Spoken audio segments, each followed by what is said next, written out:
Brewing beer has a history that traces back thousands of years. I'm talking 2500 BC.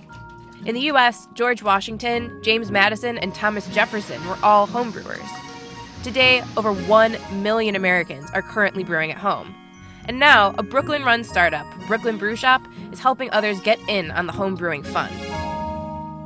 We started Brooklyn Brew Shop 4 years ago out of the Brooklyn Flea, and it was really to get people in small city apartments brewing on their stovetops. So we scaled everything down, but without dumbing down the process, so we're still using real grain, hops, yeast, same things that breweries use, but just on the small scale. Brooklyn Brew Shop has crafted the how-to of brewing, with instructions and materials packed into one very well-organized box.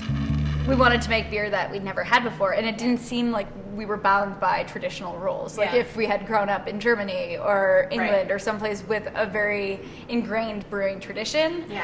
Here it was just like, we can pair South Asian spices with like Belgian yeast and American malts and just play with it. We basically used to live at the spice store on First Avenue, just walking up and down the aisles and picking out little things, saying that we've never had that in a beer, so we might as well try it.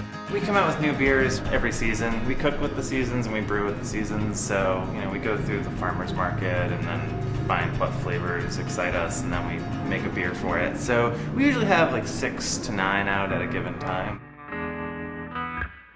Beer has an immense history to it, and it seems like you guys are tapping into all of these different areas of beer. When we first started, there actually wasn't a single place in New York City to buy supplies. So then it was ordering things offline, and while waiting to get our first ingredients and the missing equipment, it was reading up everything we could. And we found that things kind of went to extremes where it was either really dumbed down and it was pour this sugar syrup and boil it and then drink it. And I was like, I make pasta from scratch, I'm not doing that. Right. Or it was super scientific and it was take the pH of your water, and I was I'm also not doing that. And so before we even brewed our first batch, I wrote it out step by step because these words are weird, mash, sparge, which comes first. And so it was to really put it in cooking terms so that we could understand it. Yeah. And then from the first batch, you want to share it with other people.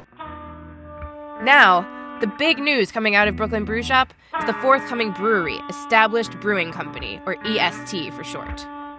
We've been selling the promise of beer up until now, so we wanted to actually make it and sell it to people for the few that still won't make it, no matter how easy we try to make it for them. You can brew something for a restaurant. You can brew it exactly in the context that you want somebody to enjoy it in. And so that's really exciting and opens up a lot of possibilities for collaborations and things we want to do.